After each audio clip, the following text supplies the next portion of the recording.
செய்தியை பார்த்துக் கொண்டிருக்கிறோம். ஓசூர் சூளகிரியில் நண்பருக்காக குரல் கொடுத்தவர் கொன்று புதைக்கப்பட்டிருக்கிறார். அந்த காட்சிகளை பார்த்து கொண்டிருக்கிறோம்.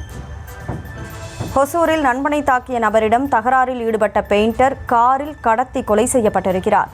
என்ன நடந்தது என்ற முழு விவரங்களோடு செய்தியாளர் ஆனந்தபாபு இணைப்பில் இருக்கிறார். ஆனந்தபாபு, என்ன நடந்தது, முழு விவரம் என்ன? வணக்கம் கனிமொழி. ஒசூரில் நண்பருடன் ஏற்பட்ட தகராறில் காரணமாக அவர் தாக்கிவிட்டார் என மற்றொரு நண்பரிடம் கூறிய போது இடையில் கேட்க சென்ற நபர் காரில் கடத்தி கொலை செய்யப்பட்டு உடல் வனப்பகுதி அருகே புதைக்கப்பட்ட நிலையில் 25 நாட்களுக்கு பிறகு உடல் தோண்டி எடுக்கப்பட்ட சம்பவம் அதிர்ச்சி ஏற்படுத்தியிருக்கிறது. கிருஷ்ணகிரி மாவட்டம் ஒசூர் மாநகராட்சி ராஜகணபதி நகரை சேர்ந்தவர் பெயிண்டர் அர்ஜுன்.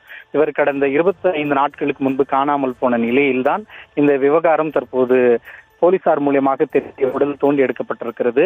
அர்ஜுனின் நண்பர் தான் சூபி இப்ராஹிம் என்பவரும் சாகுல் அமீத் என்பவரும் ஒசூர் ராம் நகரில் குடிந்து வந்திருக்கிறார்கள். இவர்கள் இருவர் மட்டுமே அறை எடுத்து தங்கியிருந்து வந்த நிலையில் சாகுல் அமீத் என்பவரின் பணம் திருடப்பட்டதாகவும் அப்போது சாகுல் அமீத் உடனிருந்த சூபி இப்ராஹிம் என்பவரிடம் தகராறில் ஈடுபட்டு அவரை தாக்கிய போதுதான் சூபி இப்ராஹிம் என்பவரின் நண்பர் பெயிண்டரான அர்ஜுனிடம் தகவல் தெரிவித்திருக்கிறார்.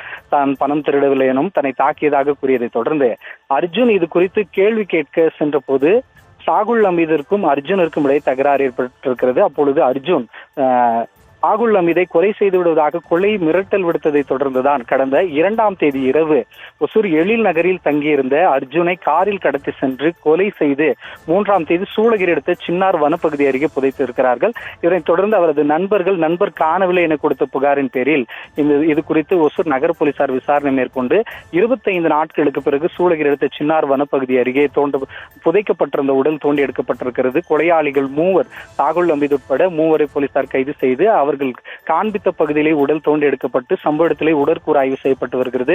நாளை அர்ஜுனின் பிறந்த நாள் கொண்டாட இருந்த நிலையில் அவரது பெற்றோர், உறவினர்கள் ஆகியோர் சம்பவ இடத்தில் மகன் உயிரிழந்திருப்பதை கண்டு கதறி அழுதனர். இந்த சம்பவம் சோகத்தை ஏற்படுத்தியிருக்கிறது. போலீசார் குவிக்கப்பட்டிருக்கிறார்கள். சம்பவ இடத்தில் உடற்கூறாய்வு செய்யப்பட்டிருக்கிறது. நண்பன் தாக்கியதை தட்டி கேட்க சென்ற பெயிண்டர் காரில் கடத்தி கொலை செய்யப்பட்ட சம்பவம் பெரும் சோகத்தையும் பரபரப்பை ஏற்படுத்தியுள்ளது கனிமொழி.